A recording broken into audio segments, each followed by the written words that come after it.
హెల్తీగా ఇడ్లీ ఎలా చేసుకోవాలి అనేది ఈ వీడియోలో చెప్తాను. ఈ విధంగా చేసుకోండి. ఇక నుంచి ఇడ్లీలు ఇష్టం లేని వాళ్ళు స్కిప్ చేయొచ్చు. సో నేను ఒక ప్లేట్ ఇడ్లీ పెట్టి చూపిస్తున్నాను. దానికి ఒక 4 గంటలు మాత్రమే తీసుకున్నాను. ఒక్కొక్క గంటకి ఒక్కొక్క స్పూన్ పన్నీర్ చొప్పున వేస్తున్నాను. దీంట్లో 1, 2, 3, 4 తురిమిన పన్నీర్, కొంచెము మొలకెత్తిన మెంతులు వేస్తున్నాను.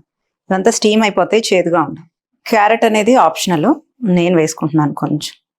సో దీన్ని చక్కగా మిక్స్ చేసేద్దాం. కొంచెం వాటర్ పడుతుంది, కొంచెం వాటర్ వేస్తుంది. ఒక్కొక్క డ్రాప్ మాత్రమే గీ వేస్తున్నాను.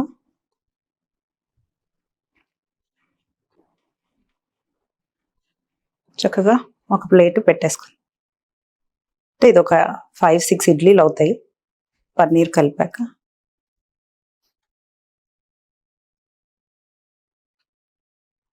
సో ఇడ్లీ పెట్టేద్దామా? సో క్లోజ్ చేసి మంట వెలిగిద్దాం. సో నెయ్యి వాడుతున్నాను, నూనె అయినా వాడచ్చు, ఆయిల్ అయినా వాడచ్చు. ఒక 2 టేబుల్ స్పూన్ గీ వేసాను. దీనిలో కొంచెమే పచ్చిమిర్చి వేస్తున్నాను. నేను అల్లం ఎక్కువ వేసుకుంటాను. ఈ విధంగా చేసుకోండి. పచ్చిమిర్చి తక్కువ వేసుకొని అల్లము మిరియాలు ఎక్కువ వేసుకుంటే బాగా టేస్ట్ ఉంటుంది. మళ్ళీ చెప్తున్నాను, నేను కారం ఘాటుగా తింటాను. సో జీరా, కొంచెం మెంతులు వేస్తున్నాను, కొంచెం సన్ఫ్లవర్ సీడ్స్ వేస్తున్నాను, 1 స్పూను పంకిన్ సీడ్స్. ఇవి పంకిన్ సీడ్స్, ఇవి సన్ఫ్లవర్ సీడ్స్. ఈ చట్నీ మినిమం ఒక 6-7 మెంబర్స్కి వస్తుంది. దీంట్లో కొంచెం క్యాషూ నట్స్ వేస్తాను. నేను పుట్నాలకు బదులు రోస్టెడ్ చెన్నానే వాడతాను.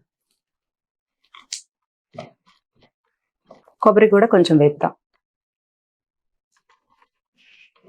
చింతపండు కొంచెం లైట్గా ఇంగ వేస్తాను. ఈ చట్నీ వేగాక చల్లార్చుకున్నాక మిక్సీ వేస్తేనే టేస్ట్ ఉంటుంది. సో ఎప్పుడైనా వేడి మీద చేసుకోవద్దు. అదే కామ్గా కూల్గా అయిపోతే చాలా టేస్ట్ ఉంటుంది చట్నీ. సో దీన్ని చల్లార్చేద్దాం. కరివేపాకు వేసేస్తున్నాను, ఇది కూడా మిక్సీ వేసేస్తాను. నెక్స్ట్ టైం చట్నీ ఇలా చేసుకొని ట్రై చేసి చూడండి. సో ఆఫ్ చేస్తాం. సో మిక్సీ వేసేద్దామా? పూర్తిగా చల్లారాక మాత్రమే వేస్తాను. సో ఇడ్లీలు అయిపోయినాయి కదా, చూడండి కలర్ఫుల్గా ఉంది. పిల్లలు కూడా ఇష్టంగా తింటారు. ఇడ్లీలు నెక్స్ట్ టైం నుంచి ఈ విధంగా పెట్టుకోండి. ఈ చట్నీ అయితే చాలా సూపర్గా ఉంటుంది. కారం తక్కువ తినేవాళ్ళు కారం తక్కువ వేసుకోండి. నేను ఎక్కువగా తింటాను, అండ్ చట్నీ కూడా ఎక్కువగా తింటాను.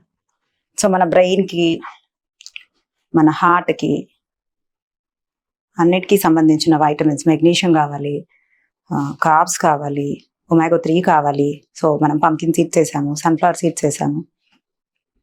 So what not. ఇడ్లీ ఎంత సాఫ్ట్గా ఉందో. అసలు పిల్లలకి పన్నీర్ వేసాననే చెప్పద్దు. కావాలంటే క్యారెట్ స్కిప్ చేయండి, మామూలు ఇడ్లీ లాగే ఉంటుంది. చాలా అంటే చాలా బాగుంది. ఇట్లా చట్నీ ఎక్కువ కలుపుకొని. నేను మర్చిపోయింది ఏంటి, రెడ్ ఆనియన్ తినలేని వాళ్ళు రెడ్ ఆనియన్ వాటర్ అయినా పెట్టుకోవచ్చు. లెమన్ పిండితే ఆనియన్ అస్సలు స్మెల్ ఉండదు. సో ఐరన్ ఉంటుంది, మెగ్నీషియం ఉంటుంది, ఒమేగా 3 ఉంటుంది, ప్రోటీన్ ఉంటుంది. ఇడ్లీలో ఆల్రెడీ మినపప్పు ఉంటుంది. సో మామూలు ఇడ్లీ పిండిని కూడా ఈ విధంగా చేసేసుకున్నా చాలు. ఈ చట్నీతో ఎన్ని ఇడ్లీ అయినా తినేయచ్చు. మీరు డెఫినెట్గా ట్రై చేయండి. ఎప్పుడు పల్లి చట్నీయే టేస్ట్ ఉండదు, సీడ్స్ అండ్ నట్స్తో చేసింది కూడా చాలా టేస్ట్.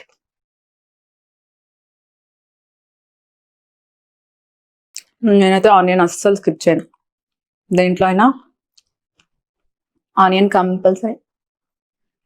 నా గట్టుకు మంచిది, ఇన్సులిన్ స్పైక్ అవ్వదు, గట్టు హ్యాపీగా ఉంటుంది, అండ్ బ్లడ్ షుగర్స్ రేజ్ అవ్వవు.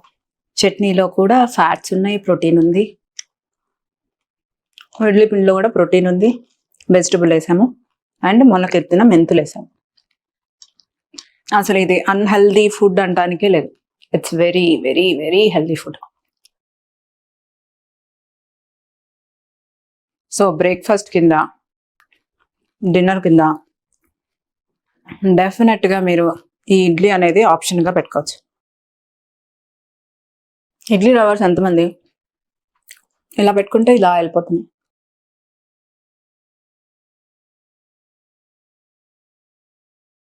మనం చేసుకునే వంటల్లోనే కొన్ని మోడిఫికేషన్స్ చేసుకొని తినటం వల్ల ఎన్ని లాభాలు ఉన్నప్పుడు ఎందుకు తినకూడదు?